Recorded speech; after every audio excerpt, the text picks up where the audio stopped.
أعوذ بالله من الشيطان الرجيم وما أرسلنا من قبلك إلا رجالا نوحي إليهم من أهل القرى أفلم يسيروا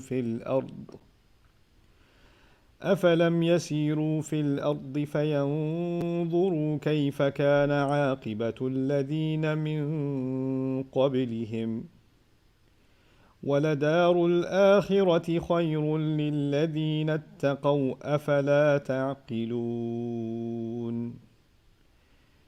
رب اشرح لي صدري ويسر لي أمري واحلل عقدة من لساني يفقه قولي فالحمد لله والصلاة والسلام على رسول الله وعلى آله وصحبه أجمعين أما بعد, once again everybody, Assalamu alaikum wa rahmatullahi ta'ala wa barakatuh. What I'll try to do tonight is cover some things I've come to learn about ayah number 109 of Surah Yusuf. I apologize for not being able to make the dars yesterday and also starting late today because I'm still kind of working with time management with the class going on in the daytime and preparation and other things. But inshallah ta'ala, hopefully everything will settle down and we can be on a regular, more normal human schedule soon. What I want to talk to you about today is something about this final passage of Surah Yusuf. I may have brought it up to you before, but I think it deserves a revision. And that is that you will notice, even if you're just reading the English translation, which is a way of capturing at least some glimpse of what's going on in the actual Arabic text, you'll notice that Allah is talking to the Prophet ﷺ, and then He's talking about the Quraysh. Then He's talking to the Prophet ﷺ, and He's talking about the Quraysh. And He's talking to the Prophet and about the Quraysh. And I want you to visualize what that means rhetorically.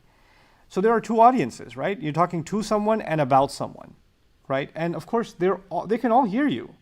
So now what I want you to imagine first is a very basic sort of example. I'm sitting at the dinner table with two of my kids, and I'm talking to one of them, and I keep bringing up the other one without talking to him, right? So I'm talking to one and keep bringing up the other one and keep referencing him, and I don't address him. What does that tell you about my intent as a speaker? What it tells you is, first of all, I want to have this conversation with you. I want you to hear that I'm talking about you, but I'm upset with you, or there's some reason where I'm not dignifying you with directly talking to you, right? And it's especially worse. Now imagine, let me give you a different scenario. I'm the teacher. Imagine a classroom. I'm the teacher, and I have an assistant, right? So I have a teacher's assistant who basically, collects all the homeworks from the students and grades them or whatever he does, right? And all the students are sitting in class. And I'm so frustrated with the mistakes people made in the homework, the students made in the homework, that I'm talking to him about how terrible they did in class, right? These students, are they even in class? Seriously, are they even paying attention? Do they not know that they have to read this? Do they not know that they have to actually be here and attend all of the sessions? Do they not know that we covered this like 2 months ago? Whatever. I'm yelling at him, but I'm not yelling at him.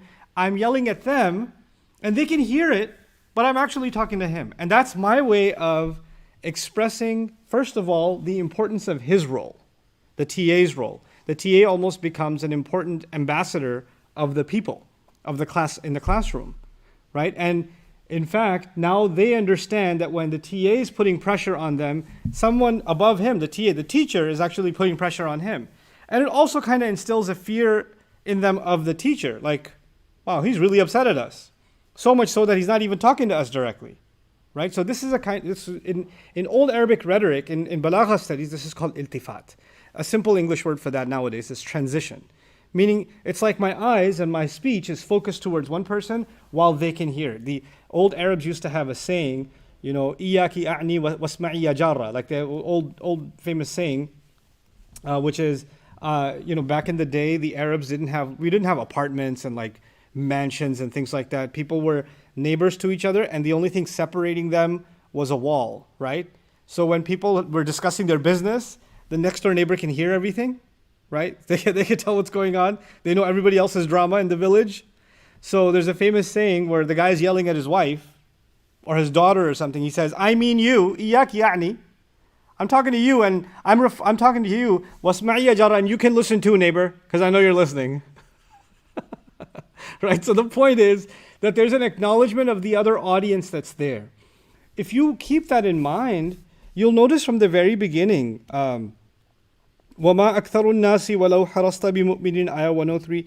Most people, no matter how hard you try, aren't going to believe. Who is the most people? The audience of the Prophet ﷺ. They can hear these words too. They're coming out of the Prophet's mouth. ﷺ. And the audience is going, he's talking about us. وَمَا تَسْأَلُهُمْ عَلَيْهِ مِنْ أَجْرٍ. You're not asking them for compensation. Instead of the Prophet ﷺ saying to the people, I'm not asking you for compensation, Allah tells him, no, you're not asking them. You're not asking them. Like Allah is talking to the Prophet ﷺ, and he's not even addressing them.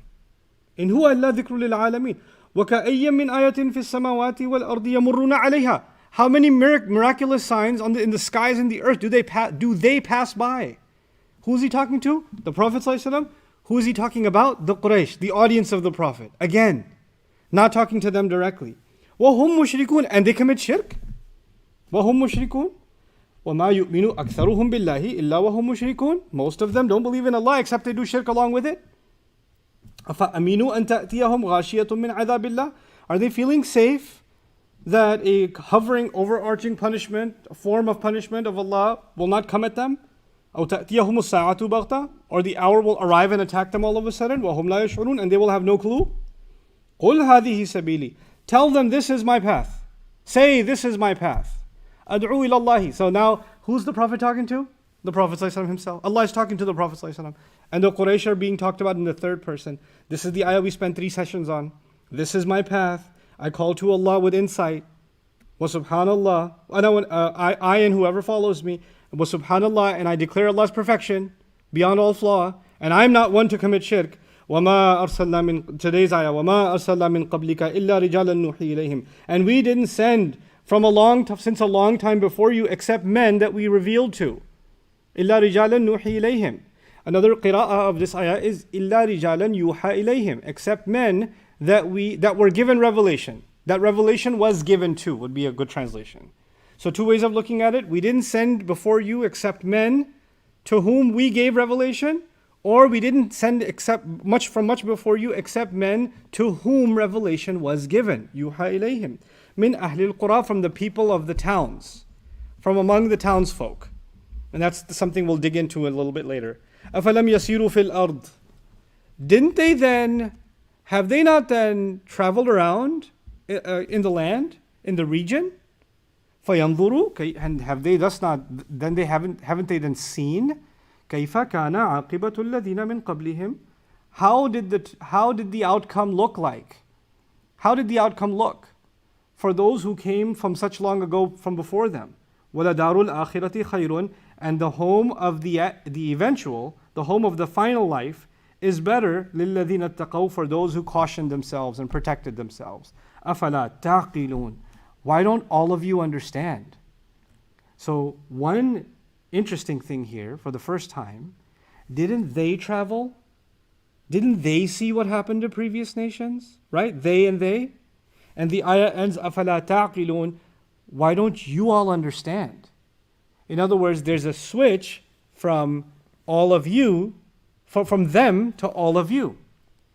This is al-iltifat min al-ba'id ila al-mutakallim, or ila al-hadir, meaning transition from someone who's in the third person far away to someone who's right in front of you.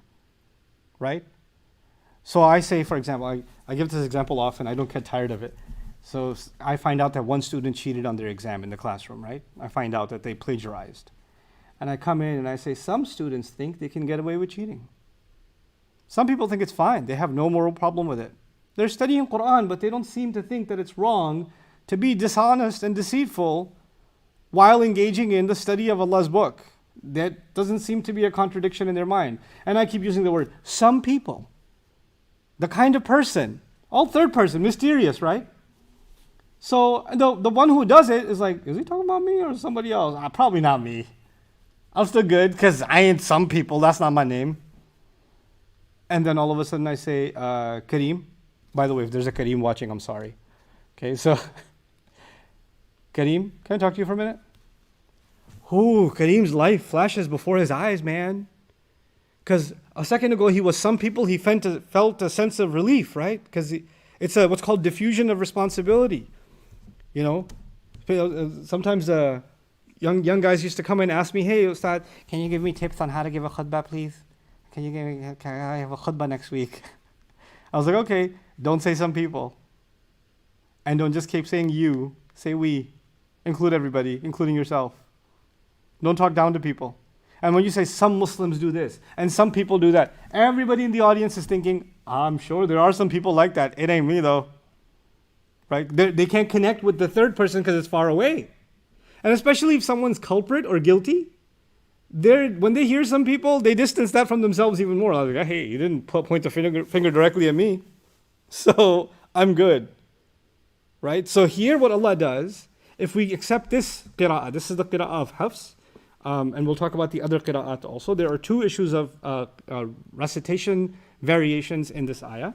One of them is what I already told you. We inspire to them, or inspiration was given to them. Those are the two ways it can be read. The other is the last part, أَفَلَا تَعْقِلُونَ, do you not then think, is also read, أَفَلَا يَعْقِلُونَ, do you not then think. There are actually two readings of this ayah that are mutawatira, that are the transmission comes to us, right? The Hafs translation, or the Hafs reading, which is probably most of you watching, the printed edition of the Mus'haf, with the dots and everything, the way they are, you probably read taqilun. But in the tafasir we find actually there are mutawatir and authenticated readings of afala yaqilun. What that would mean is the passage continues in the third person. But another reading is that the passage continues and all of a sudden Allah turns to Allah turns to all of them and says, I've been talking to you in the third person, now I'll talk to you directly. Don't you think? Are you then not going to think? Where's your mind? Why aren't you thinking about this? Afala ta'qilun. So now we come to actually this was kind of an overall stylistic thing that's important to note in Quran studies. Who is Allah talking to? Who's in the background audience? How is the conversation ensuing? These are things to be mindful of when you're reading the Quran. But now let's turn to the subject matter of the ayah itself. In the previous ayah, Allah told the Prophet ﷺ, declare, let them know this is your way, whether they want to follow it or not. But you're not going to be one of them, right? You're not going to be one of them. So there's a kind of what's called bara'ah. Bara'ah means I am announcing that I am not like you. I am not among the mushrikeen. In the next ayah, Allah says, when you say I'm not like you in my worldview, in my path, the life that I've chosen, then the Prophet ﷺ is diverging from the dominant culture and the dominant sociology, the society, the dominant practices, the dominant family traits. He's leaving all of that behind, and any who follow him are becoming basically rebels and revolutionaries against the current of their society. And in the next ayah, Allah says, by the way, you're not the first to have to stand like that. We didn't send before you except men. Now some mufassirun looked at the word men here, rijalan, and said, we have proof now that prophets, Allah only sent men, He did not send women, and there's a whole debate about why this ayah is proof about that subject. I would actually make that a secondary discussion, if not even a tertiary discussion. The reason for that is because that's not the subject matter of the surah. What is the point of saying men here? Was there a conversation previously about there's confusion whether women can be prophets or not? Is that the subject matter?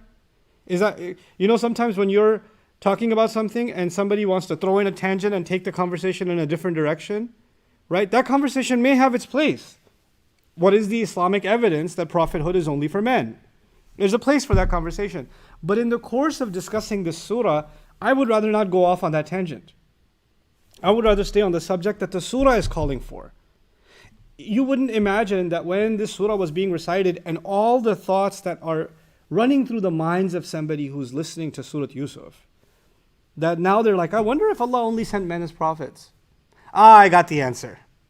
يعني هذه الآية جواب على ذلك السؤال. That's not the case. This ayah is not the answer to that question necessarily, right? But some have, and some actually even associated a narration with it because there was a question about that or there was an allegation about that, and then this ayah came. The problem with that is that narration doesn't even match historically because that's way after, and this is in Makkah.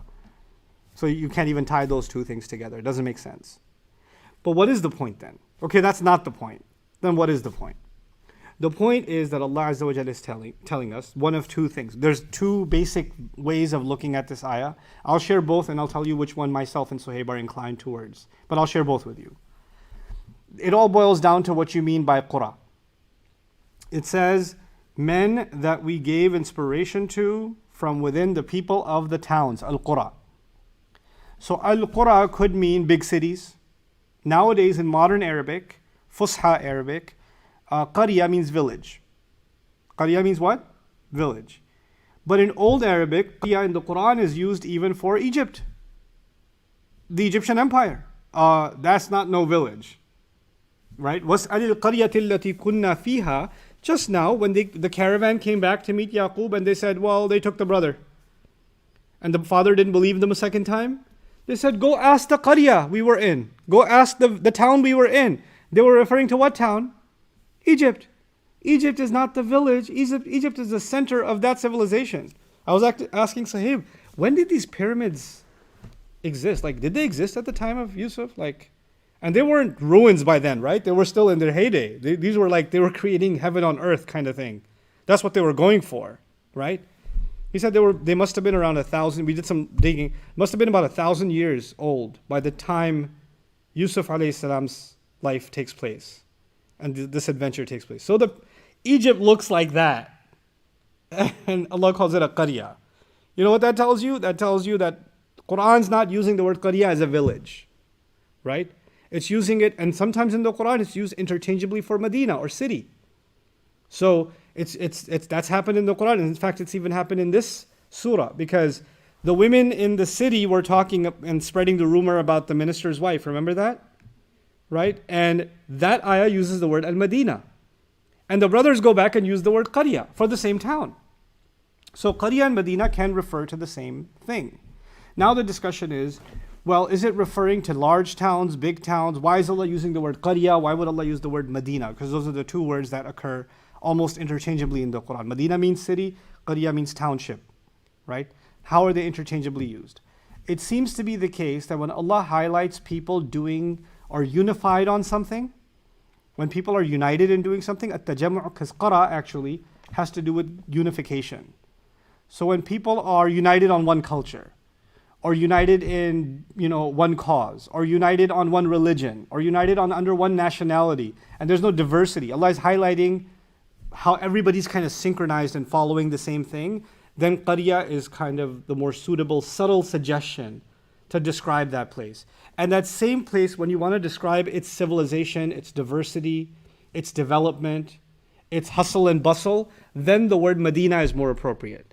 So it's qarya and Medina. I could call Dallas a qarya, I could call Dallas a Medina, I could call them both, but what I'm hinting at for my listener is two different things.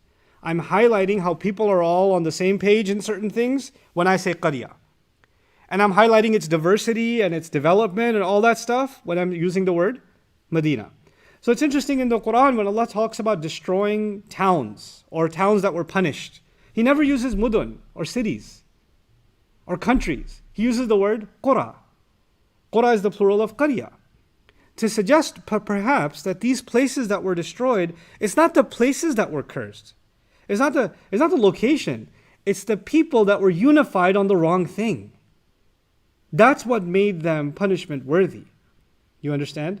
So it's also interesting that you never find in the Quran, ask the city. Was'alil Madina, ask the city. But actually, was'alil qarya. Allah sometimes doesn't destroy the town, sometimes He destroys the people of the town, right? And the town, the buildings remain. Sometimes the buildings remain, and Allah says, for example, I'm forgetting the verb. Ka'allam. Man, I gotta find it now. It's bothering me, so I'm gonna pause this lecture. I'm gonna dig it up. Ka'allam yaghnaw fiha, I think, but give me 10 seconds.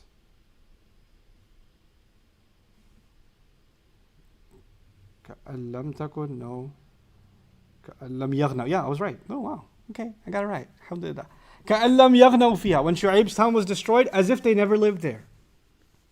The buildings are there, people are all dead. People are destroyed. The Pharaoh's people, the qarya is destroyed technically. Meaning Pharaoh and his army got destroyed, right? But what's left behind? كَمْ تَرَكُوا مِنْ جَنَّاتٍ وَعُيُونٍ وَزُرُوعٍ وَمَقَامٍ أَمِينٍ وَنَعْمَةٍ كَانُوا فِيهَا فَاكِهِينَ. مَقَامٍ كَرِيمٍ. How many gardens did they leave behind? Water springs. And he says, and treasures. Hordes of treasure, no treasurer. Hordes of treasure, no security guard. and gracious homes, mansions.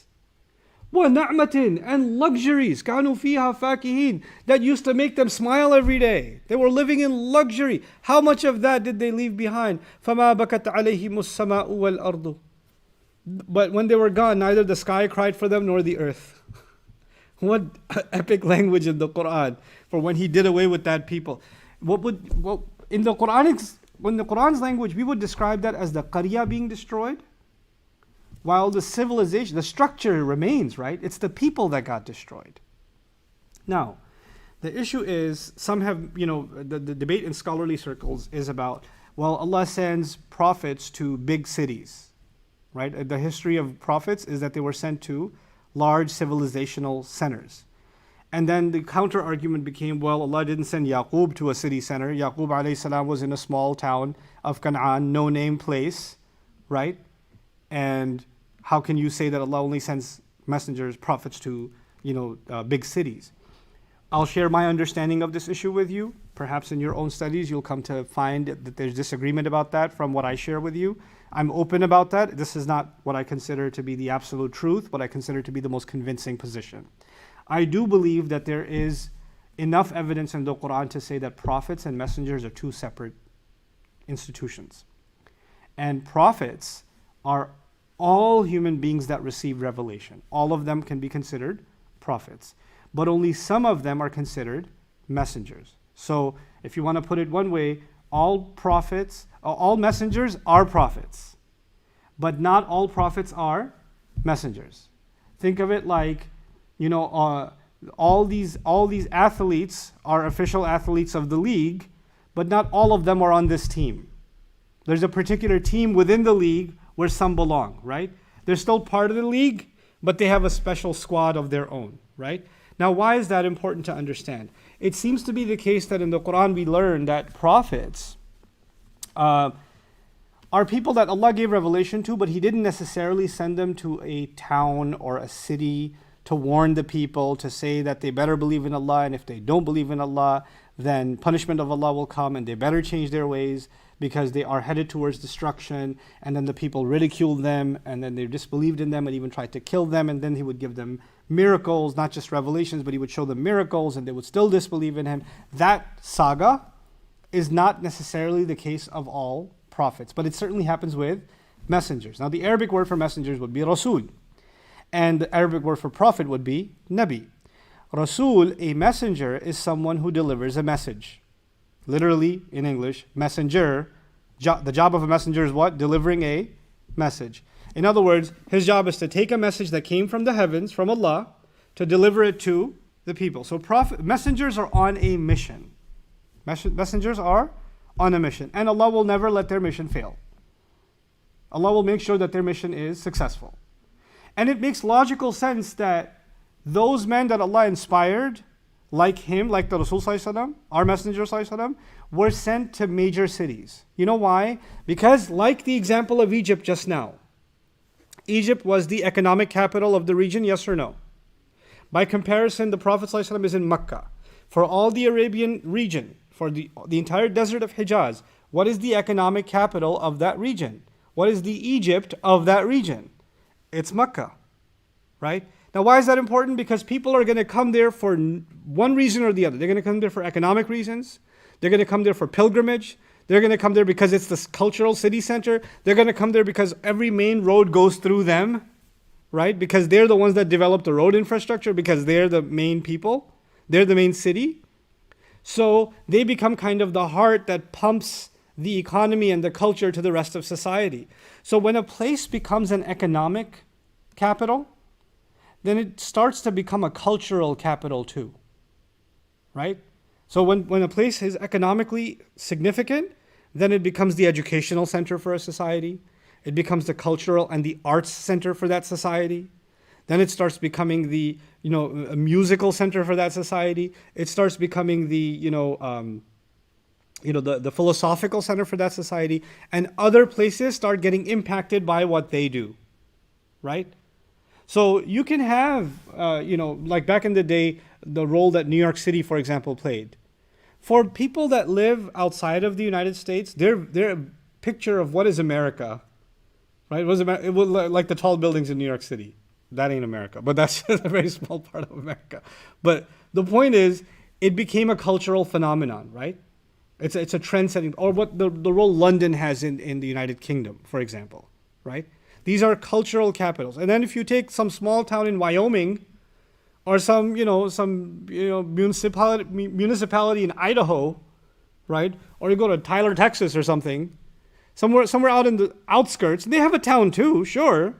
The great feature of their town is they got a Walmart or something, right? So they got that, great. But they're not setting the trends in society, are they? When something's happening in New York City, when something's happening in LA, when something's happening in Chicago, it might affect the nation. Everybody will know about it. But if something happened in Youngstown, Ohio, then the world might not learn about it. You understand? So Allah sent messengers to places that are going to have a ripple effect on the entire region. So it's like He's not even sending messengers to that one town, but the word will what? Spread. So and those are the people that are, you can say they are the, not just the economic elite or the social elite. You can also say that they are the cultural and educational, intellectual elite of that society. That's where the high-end universities are, aren't there?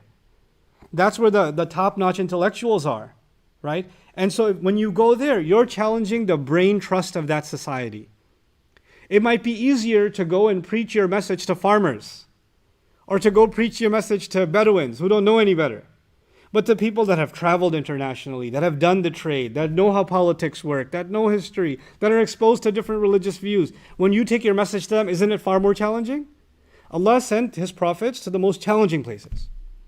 Allah sends prophets, for example, to the empire of Egypt, like Musa alayhi salam. He sent it to Egypt, the cultural, intellectual capital of earth.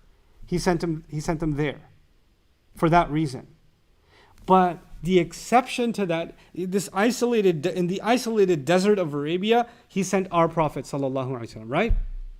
He sent our Messenger sallallahu alaihi wasallam. But there were plenty of civilizations at the time of the coming of the Prophet sallallahu alaihi wasallam that were much more advanced than the Arabs. In fact, Arabs arguably of the time of Hijaz, you could argue, were some of the most backwards people on earth. Arguably, the Chinese civilization was way more advanced. India was way more advanced. The Persians were way more advanced. The Romans already had an empire. The Egyptians had their ups and downs, right? There were other civilizations that had left a mark on earth. But Allah chose to send His Prophet, His final Prophet ﷺ, to the house where Ibrahim ﷺ built, literally in the middle of nowhere. And that's a remarkable thing that Allah did. You know, it's something to contemplate. And I want you to actually think about that. I won't answer that today. But I want you to use your mind. Think about the fact that Allah sent our Messenger ﷺ to a place where the world wasn't even interested in conquering it. This was why would the Romans want to conquer Arab territory? For what? More sand? What are they going to send their soldiers to get barbecued for? There's no natural resources. There's no strategic trade routes. There's nothing. The Persians are right there. The Abyssinians are right there. The Romans are right there. And none of them want to advance on the Arabs. And the Arabs don't have a standing army. The Arabs of Hijaz don't have a standing army. They don't stand a chance if those empires come at them. They don't stand a chance. But nobody comes at them. One reason could be that it kind of becomes a no man's land, right? So if they encroach, then the Romans will be alerted. So they're kind of in this strategic no man's land situation. So leave them alone, because that might trigger an international world war. That could be a reason. And there may be other reasons. Other reasons may be, what's the point? What are we going to get out of that? It looks like just an expense with nothing in return. And yet Allah chose that place to be the starting point of the greatest ripple effect that's ever happened in human history, the coming of the Quran.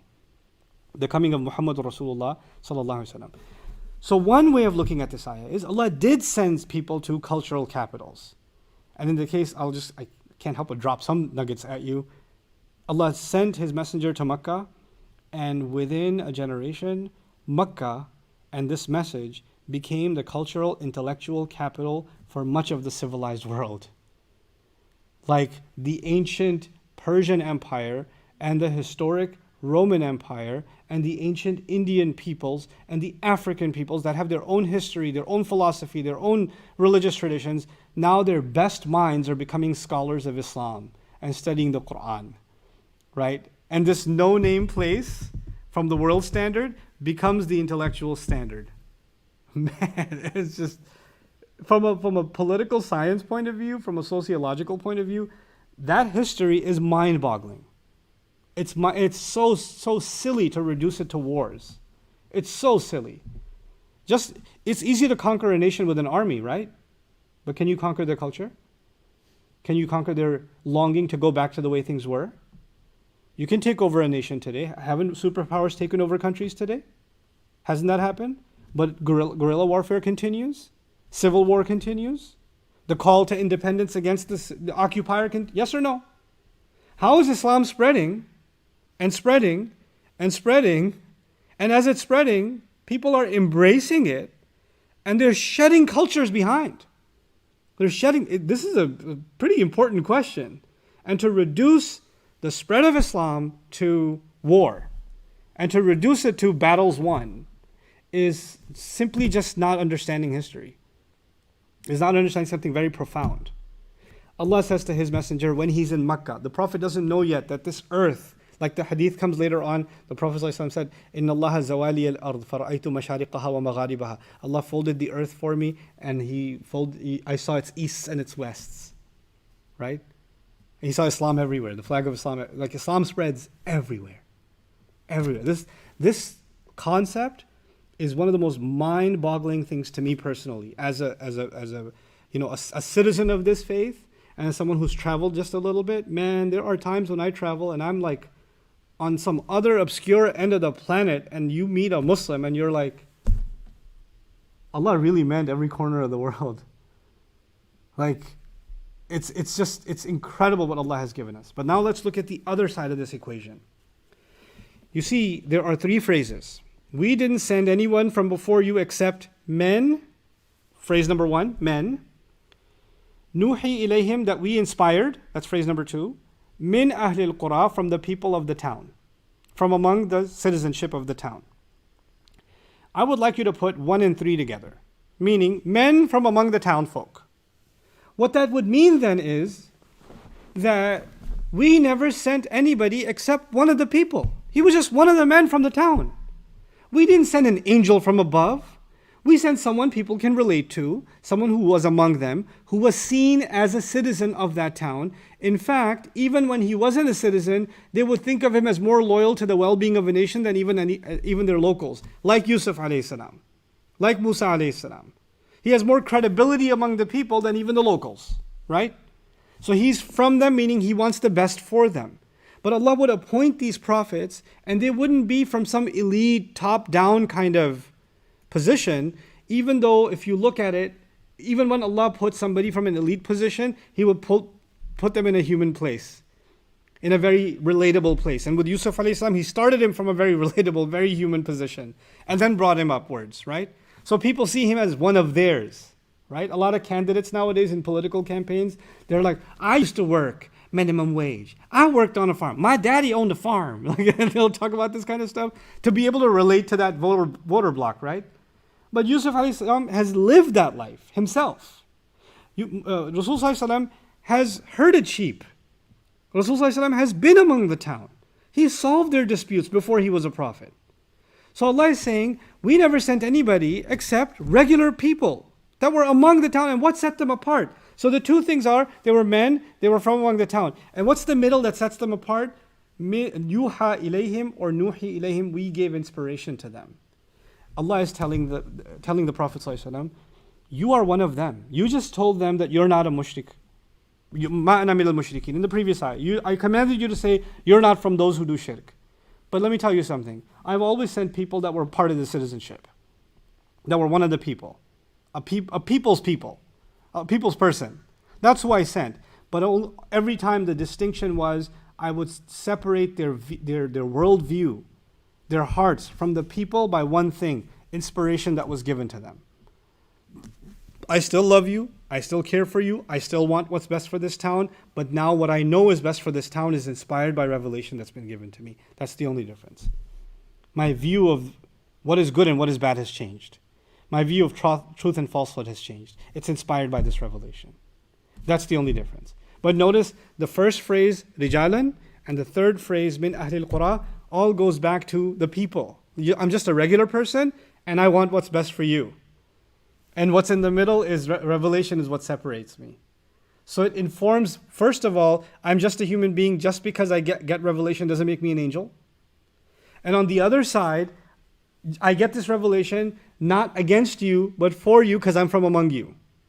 So that middle placement of nuhi ilayhim actually helps inform both of these phrases. On the one hand, rijalan, and on the other hand, nuhi ilayhim, or min ahlil qura. Then he turns his attention to the people. These people that he's come to serve, to help. أَفَلَمْ يَسِيرُوا فِي الْأَرْضِ Haven't they then traveled along in the land? What's this entire story about? Egypt, right? So, and you would be hard-pressed to think that the ancient Arab people had no idea what the Egyptian empire was. Man, the planet knew what the Egyptian empire was. It left an imprint on earth. So when they say, haven't they traveled in the land? Egypt is not that far away. And they've seen other towns too, the town of Madian, A'ad and Thamud, those nations. They've seen the destruction of those nations and their ruins. Actually, some of those ruins still exist. You can find pictures of them on Google, right? But the Egyptian ruins are very famous. They were extremely famous. In fact, the Romans in their empire wanted to renovate many of them because they wanted to say to the world, we're the new Egypt, right? So they weren't even gone. But how is it that these massive structures are now just ruins, right? Now, what is Allah telling them? Why don't you pass by those places and realize how powerful, how indestructible those nations were, and look at where they are now? Why do you think that you can outrun me? Why do you think that because you have strength, that the revelation or Allah's teachings don't overpower you? Allah overpowers all. And it's not just, this ayah isn't just about great civilizations and great empires, because you're like, I ain't a great civilization, I just got a 1-bedroom apartment. So this is not about me. Really? Because in this surah, who thought they were all that? The brothers, right? And they got humbled. And now Allah says, by the way, there were people that were much more arrogant than these brothers, and they had much more reason to be arrogant because they had way more. And see how they turned out. You should be terrified to think there were people that were thinking night and day, how do I hold on to the empire? What's my succession plan? When is my son going to become king? What about this invading army from here and there? This was on their, how much is the treasury? How much treasury have we collected? How's the economy doing? Have the rivers dried up or not? They were running the government. They were running the world. And now where are they? What happened to them?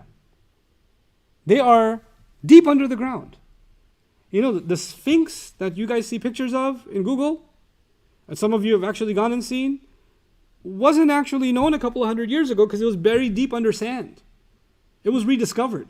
It was non-existent to the earth. It was just sand. People walked all over it and said, meh. And those ruins, the point of them is to remind ourselves of our mortality as individuals and even mortality as nations. Do nations think they can outrun us because they're more advanced? Because they have technology? Because they have military might?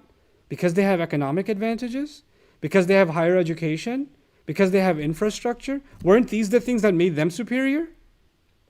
He says, haven't they traveled around? And who is he talking to? Arabs who live in mud homes, man. They don't have no tall structures.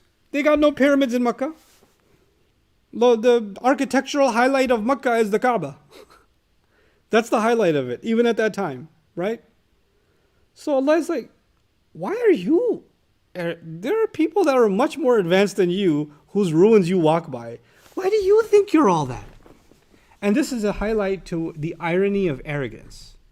Some people are arrogant, you can understand, because they got billions of dollars, or they got huge followings, or they have great power.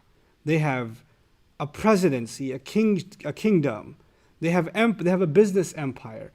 They are the head of a hospital. They're the top surgeon, whatever. People look up to them. They've got this like accomplishment underneath them, and they feel like they have a right to be a certain way and condescending towards people. Fine. As much as that's still not unacceptable, it's kind of understandable. Oh, their power got to them, right? Their money got to them. Their position got to them. then you find people that have nothing to show for themselves, not even in the worldly sense. And yet they're so arrogant, right? They get so much joy out of putting someone down. They get so much pleasure out of, humiliating somebody or instilling pain into somebody. They get so much. There are people that are just vindictive like that. And people like that, like, what have you accomplished that you act like this? Right? That insecurity, deep insecurity of somebody can turn into arrogance. Look at Surah Yusuf. The brothers, on the one hand, are arrogant. But that arrogance in the beginning was rooted in what? Insecurity. He loves Yusuf more. Weren't they insecure? And that made them overcompensate by trying to impose how superior they are constantly. So your insecurity can turn into arrogance, and arrogance is one of those unforgivable sins, isn't it? مَنْ كَانَ فِي قَلْبِهِ مِثْقَالَ حَبَّةٍ مِنَ الْكِبْرِ. Nobody will enter heaven if they have a mustard seed, a seed's worth of arrogance in their hearts. May Allah not make us of those people. And if we have it, may Allah help us remove it from ourselves. Right? So he says here, didn't they travel in the land and take a look? Now, another thing to think about here, when you travel and you look at ancient ruins, whether it's Roman ruins or Egyptian ruins or the ruins of Ad and Thamud, etc. What do people do when they go to these places? When they go to old castles, when they go to, Roman arenas, what do they do there? They take pictures and they post selfies. And it's a tourist thing. People take their selfie sticks next to the pyramid, with a camel right? Does that look like someone's terrified at looking at that and thinking about their mortality and they're in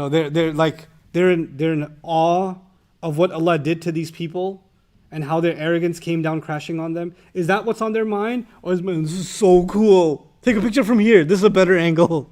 Oh, there's a light show at night. Let's stick around. I want to go on a camel ride. So epic. The thing that was supposed to instill a sense of mortality, the thing that was supposed to bring us to taqwa of Allah, the thing that was supposed to scare us, has now become entertainment. Isn't that a scary thought? That means that Allah can send an ayah. Because the previous ayat were, how many ayat do they pass by and they completely ignore them? Remember that ayah? Now you see that ayah in a different flavor. How many ayat do they pass by? How many ruins do they pass by and they take pictures and selfies and put them on their Instagram page? Look where I've been. Man, that's so epic. The irony of it is almost like hard to process. What we've become. And the terrifying thing of that is that ayat of Allah, because that's an ayah of Allah. Allah decided to preserve those places as an ayah of His, right? When an ayah of Allah becomes a joke, when an ayah of Allah becomes something you easily dismiss. The Quran says, and it teaches us, when they dismiss those ayat, the ayat of history, the ayat of the world around them, the ayat in the sky, the ayat on the earth. Aren't these ayat on the earth? When they ignore those ayat, it becomes easier for them to ignore the ayat of Allah in the Quran. Because these are ayat too. When you get used to ignoring one, it becomes easier to ignore the other. So you just get in the habit of i'rad. I'rad, what's the word i'rad mean? To ignore, to overlook. Which is in ayah number 105. وَهُمْ عَنْهَا مُعْرِضُونَ. They're completely oblivious to these signs, these miraculous signs. فَيَنْظُرُوا. Didn't they take a good look? Allah didn't say, didn't they take a good look at their buildings? Didn't they take a good look at their history? Or the pillars? He says, كَيْفَ كَانَ عَاقِبَةُ الَّذِينَ مِنْ قَبْلِهِمْ. How was the turnout of those who came from so long before them? How did they turn out? How did that turn out? In other words, you go to this place, you see the what? Right? You see the pyramid. You see the dilapidated pillars. But Allah doesn't want you to wonder about what. He wants you to wonder about how. You see, that's the kicker. It's not مَا كَانَ عَاقِبَةُ الَّذِينَ مِنْ قَبْلِهِمْ. Man, Allah didn't say, didn't they go see what happened to them? What happened to them? It's not, what is not the question. Even in Surah Al-Fil, أَلَمْ تَرَ كَيْفَ أَلَمْ تَرَ كَيْفَ فَعَلَ رَبُّكَ بِأَصْحَابِ. Didn't you see how Allah dealt with them? Here, didn't they take a good look? How did they turn out? How? Meaning that nation could have been thriving. How is it that they ended with destruction? How did they become these ruins? How did that happen to them? That how is timeless. The what is history, but the how is timeless. Let's talk a little bit about the word aqiba today. Aqiba I keep translating as outcome. Yeah? So let's talk about this word aqiba. Aqibu al-qadam, the etymology of it, the origin of it. Aqibu al-qadam mu'akhiruha, when your foot drags and the last steps you take are called aqib. Al-aqabu min kulli shay, asabu al-matnayn. The aqab can be the nerves on both sides of your back. Was-saqayn, and the nerves in your legs. Wal-wadhifayn, the bones in the foot. يختل باللحم يمشق منه مشقا, the ones that are the nerves that are, or the tendons that are attached to your leg bones, that are then scraped off, very difficult to scrape off.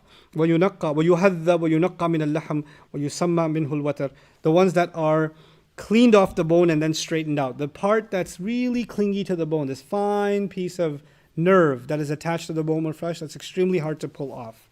That's actually called a aqab.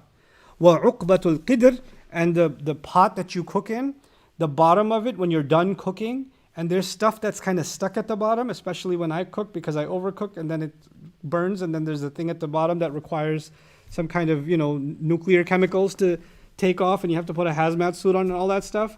And if you don't do it right, then it splashes back on your face, and there's all kinds of fun things happening there. But anyway, عقبة القدر, especially with noodles. I don't know what it is. It gets so sticky at the bottom.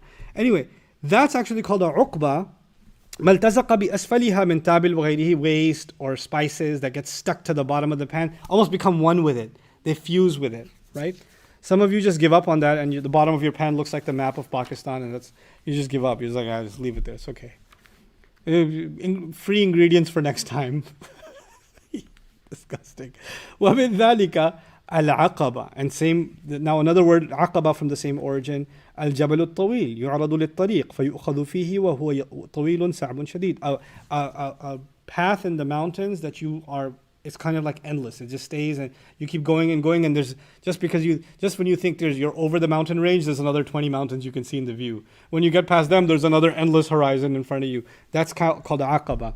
ومن هذا عقب كل شيء وعقبة بالضم وعاقبته آخره.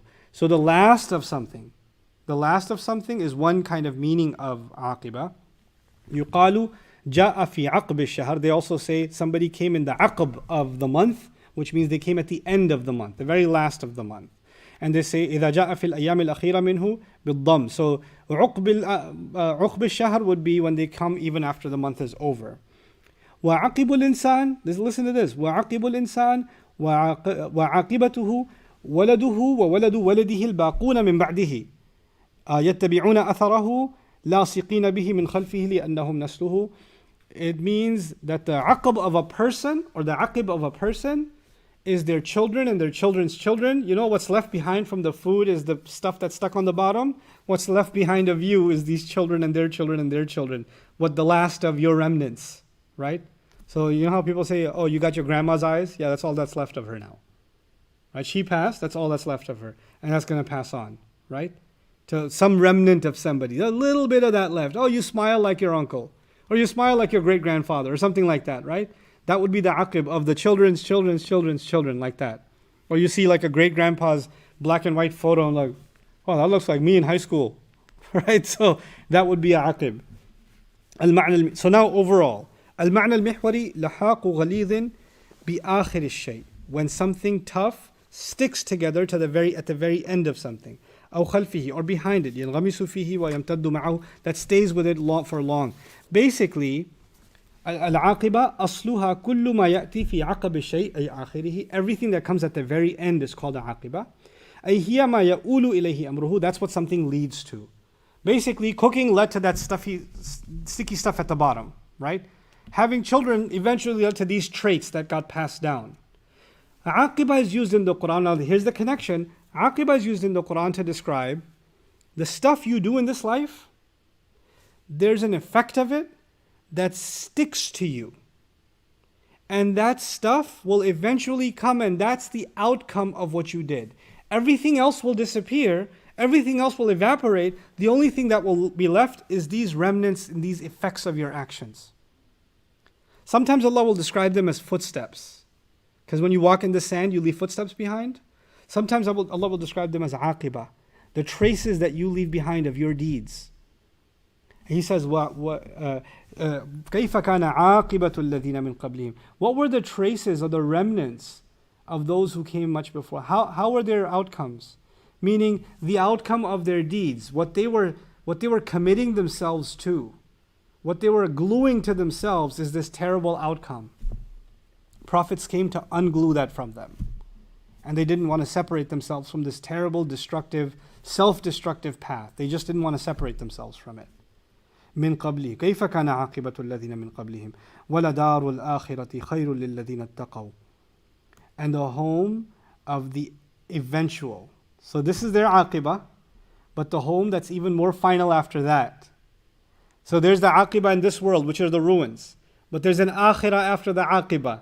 The akhirah would be the final home after this final home. Meaning you would say, people call the grave in English cultural expression, they say, oh, he got buried in his final resting place, right? It ain't no final resting place. That's temporary. Then there's the final that's coming. Allah says the home of the final end, the actual final end, khayrun, is better. I love this ayah for just a view of history. You've got a place that everybody in the world looked up to, the pyramids, for example, right? And now it's nothing but what? Ruins. Even though at one point there was no place more beautiful than that. No place more magnificent, no place more awe-inspiring than that. And now it's nothing but ruins, right? Allah says, by immediate comparison, and the home of the eventual, as if to say there's a home there that doesn't deteriorate. There's no wear and tear. It doesn't become a ruin. It's better. It's better because, first of all, it doesn't need any upkeep. You know, Allah compares homes in this, everything in this life is compared to the next life with two adjectives. خَيْرٌ وَأَبْقَى. وَمَا عِنْدَ اللَّهِ خَيْرٌ وَأَبْقَى. It's better and longer lasting. Better and longer lasting. And those are the two things we want in any product. I want a better watch, I want a longer lasting watch. I want a better car, I want a longer lasting car. I want a better house, I want a longer lasting house. You could have a long lasting ugly house, it ain't better. You want both. You want better and longer lasting. And in this ayah, Allah alludes to that with the word better. He says, and the house Allah has for you is better. And the better includes, part of a better product is actually embedded in it is the idea that it's longer lasting. So the quality of it and the durability of it is so much better. And he says, لِلَّذِينَ اتَّقَوْا, for the people who protected themselves. As you pass by those ruins, there were people that lived in those towns that were believers too, that protected themselves. And they are in a much better home now. They are in a much better place now. That's just history. وَلَدَارُ الْآخِرَةِ خَيْرٌ لِلَّذِينَ اتَّقَوْا أَفَلَا تَعْقِلُونَ and أَفَلَا يَعْقِلُونَ. Don't you then think? And then also, don't they then think? When are they going to think? When are they going to apply their intellect?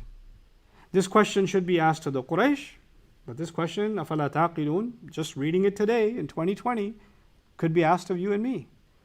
It's as if Allah is telling us today, don't you think?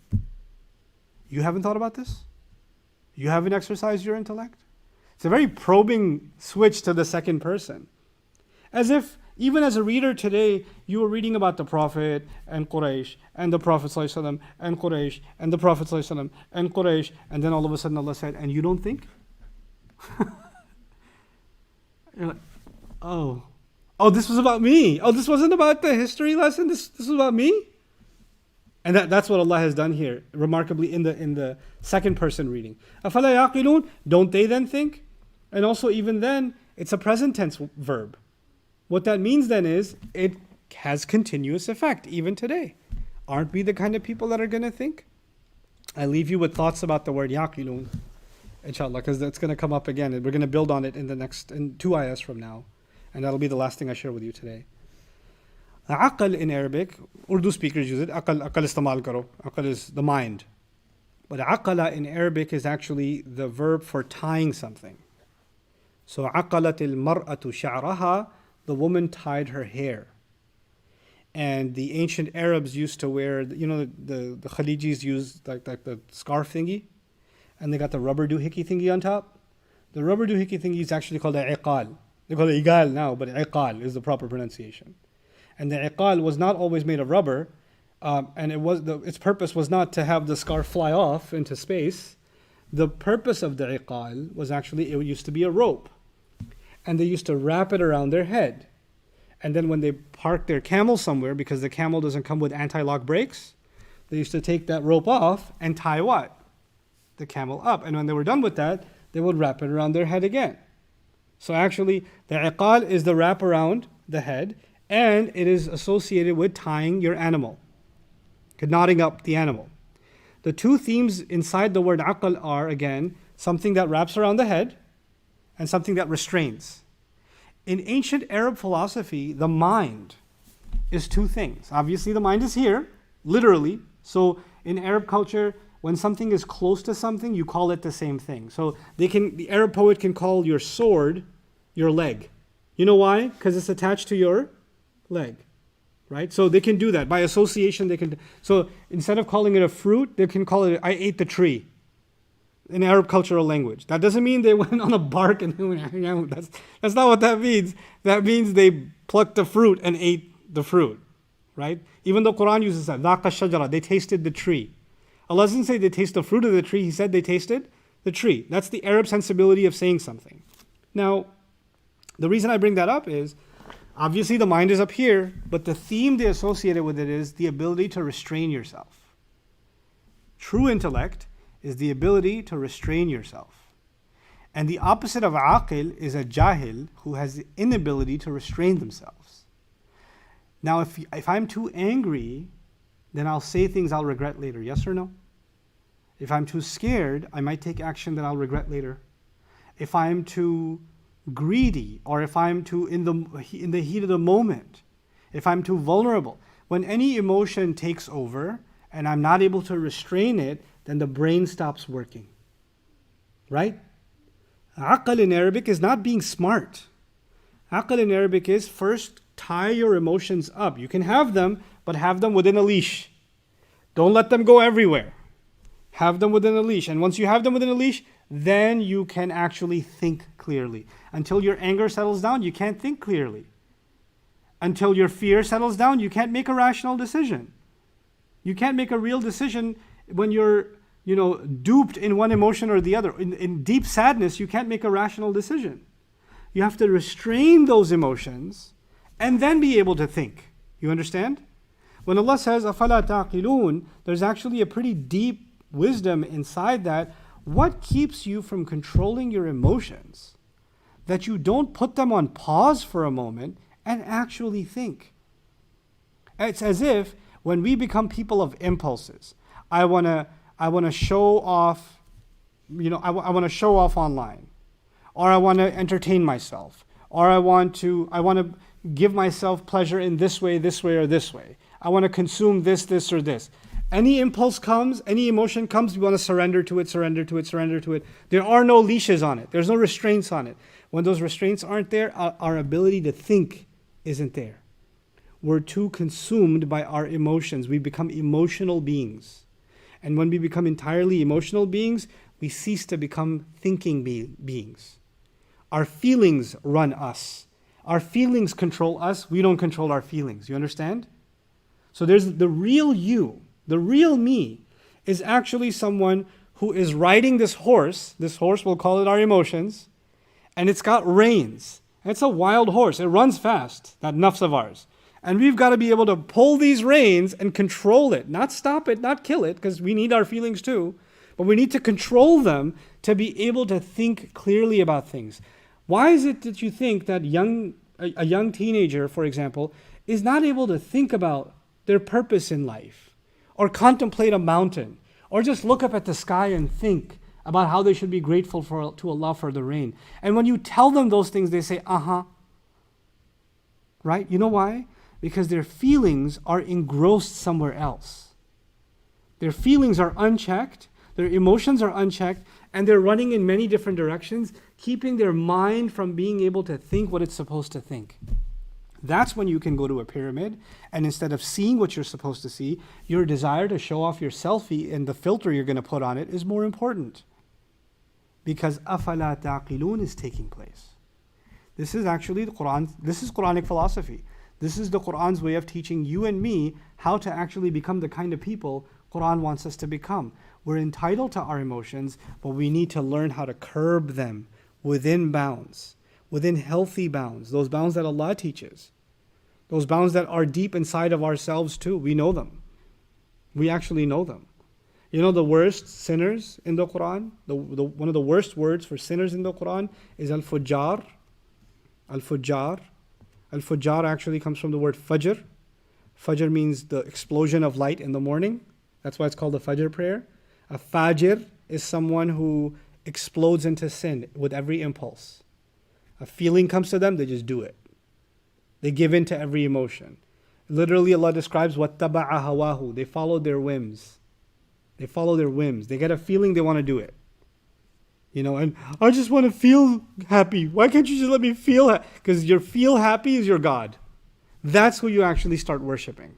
That's what becomes a God. You know, when you say, well, subhanallah, wa ma ana min al-mushrikeen, I don't commit shirk. Remember that ayah, أَرَأَيْتَ مَنِ اتَّخَذَ إِلَهَهُ هَوَاهُ. Have you seen someone who takes their own whims and turns them into their God? وَأَضَلَّهُ اللَّهُ عَلَى عِلْمٍ. And Allah allows a person like that to be misguided even though they have knowledge.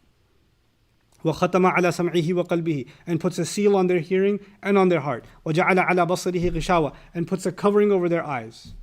فَمَنْ يَهْدِهِ مِنْ بَعْدِ اللَّهِ. Who's going to guide a person like that after Allah? That's the question Allah asks. Who's going to guide him after Allah? Allah already gave him guidance. That didn't work. You think you can guide him? That's a scary ayah. That also ends, by the way, with أَفَلَا تَعْقِلُونَ. Don't you think? Don't you want to use your mind? So we want to use our minds. History is a powerful teacher. History is the ayat of Allah. We should become students of history with that mindset. Not for interesting facts, to learn how did people before us make those mistakes and how we shouldn't be making those mistakes. You know, the Quran will take lessons like this and He will juice them into one place so nobody forgets. When He says, وَالْعَصْرِ إِنَّ الْإِنسَانَ لَفِي خُسْرٍ. I swear by time, human beings are in loss. Because when you go to the Egyptian pyramids, you're going to think of a time when they were successful and they ended up in loss, right? And you don't have to memorize Surah Yusuf. You can just say what there when you stand there. وَالْعَصْرِ إِنَّ الْإِنسَانَ لَفِي خُسْرٍ. That ayah alone is a statement of all of human history. All of human history is inside وَالْعَصْرِ إِنَّ الْإِنسَانَ لَفِي خُسْرٍ. So this is what Allah does. If we become people of thought, I pray Allah Azza wa Jal gives us the ability to control our emotions, to become people of thought, to become the people of aql that Allah wants us to become. One of the most often made complaints in the Quran, أَفَلَا تَعْقِلُونَ. Don't you then think? Don't you then use your intellect? Don't you then restrain your feelings and get clarity of thought? I pray that Allah makes all of us those kinds of people that have that clarity of thought. بارك الله لي ولكم في القرآن الحكيم ونفعني وإياكم بالآيات والذكر الحكيم. السلام عليكم ورحمة الله تعالى وبركاته. I think I broke my desk. I can't do the maneuver today because I broke my desk. Yeah. Okay, bye.